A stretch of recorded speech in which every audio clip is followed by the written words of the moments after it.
is damaged or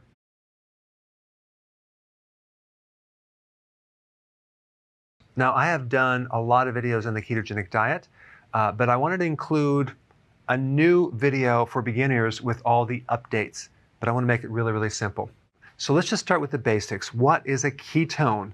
A ketone is not a fat, it's not a carbohydrate, it's not a protein. It's kind of a combination, or it has characteristics of both a fat and a carbohydrate, but it's not either. It comes from fat, but a ketone is an alternative fuel source. And the way that you get ketones is you simply lower your carbohydrates in your diet, or you reduce the frequency of eating. And this is why we recommend a low-carb diet with intermittent fasting. And that way you can maximize your ability to make ketones. Ketones have many advantages versus regular glucose fuel. Number one, it will increase your oxygen in your body. Number two, it increases your energy. Number three, it supports the brain. In fact, your brain prefers ketones over glucose. Same thing with the heart. If your heart is damaged or your brain is damaged, ketones are the answer, and they can bypass the mechanical damage pathways and feed the tissues directly. Most of the body tissues can run in ketones, but some parts need glucose.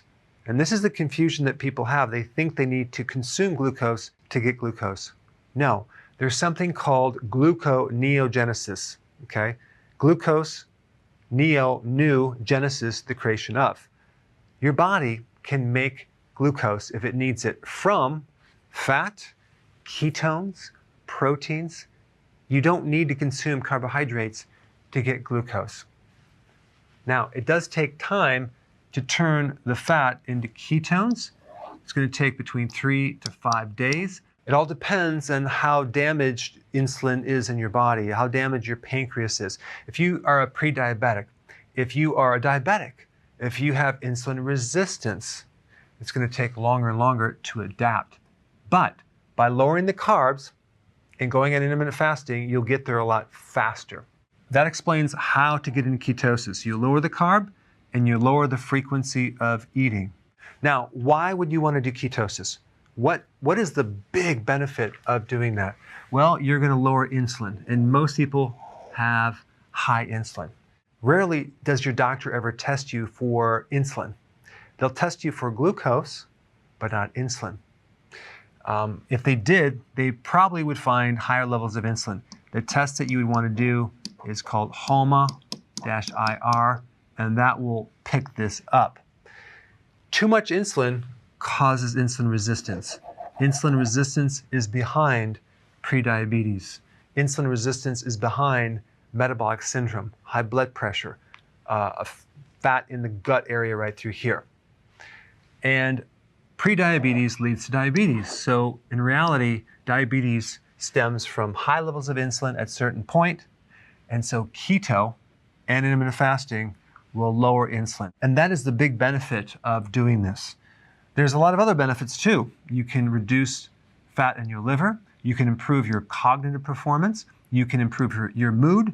You can help decrease blood pressure, decrease inflammation, improve your energy, and decrease your belly fat. But the real big benefit that allows you to do this eating plan is your hunger goes away, okay?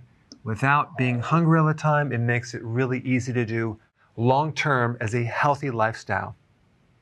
And there's even an additional benefit if you're doing intermittent fasting, that's autophagy.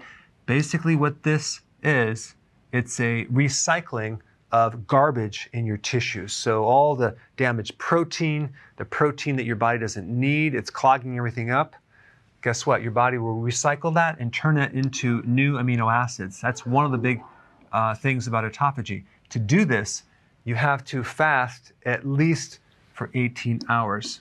So the combination of keto and IF work very, very nicely together, because if you just do keto without intermittent fasting and your metabolism is slow, you may not achieve your weight loss goal or your other goals, because it would take a very, very long time, and sometimes it's not going to work. Why? Because the frequency of eating in general will trigger insulin. So the frequency of eating is actually very, very important in relationship to you lowering insulin. All right, then you have this concept of a healthy keto plan versus dirty keto.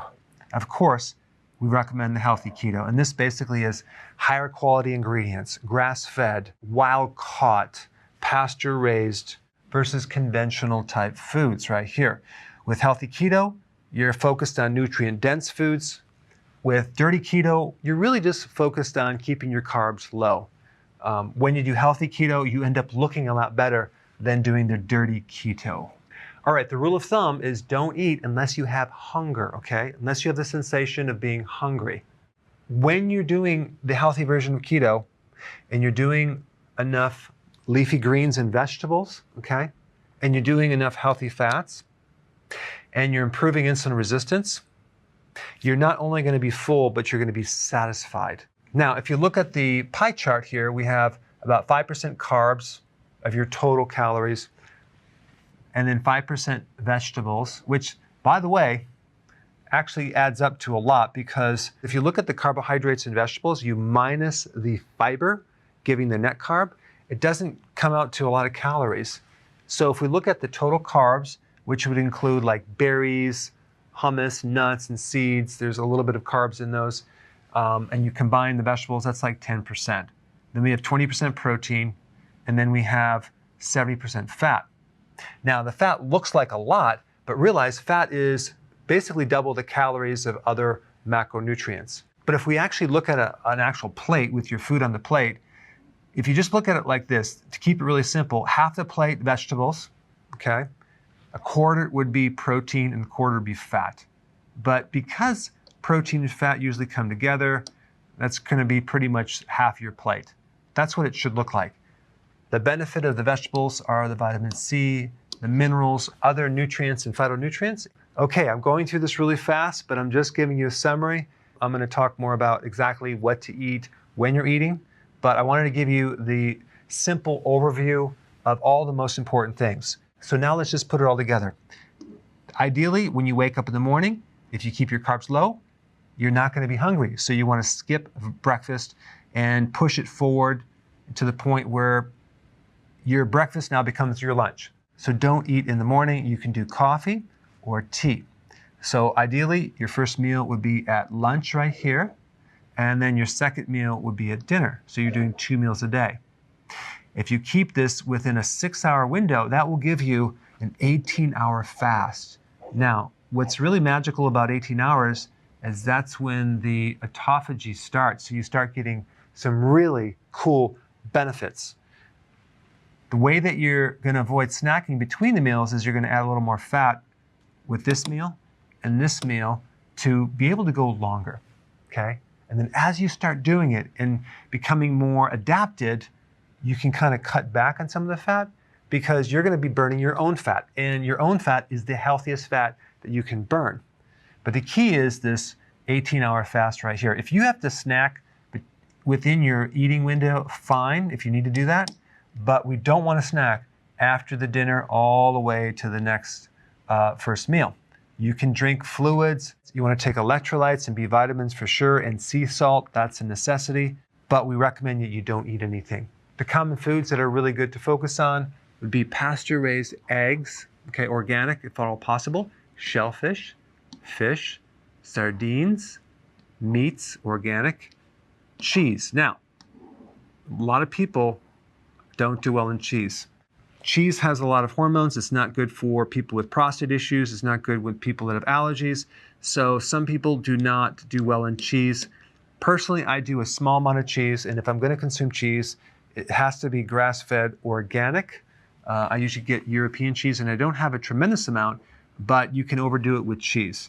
Olives, that's a must. Avocados, lots of vegetables, 7 to 10 cups. Very beneficial.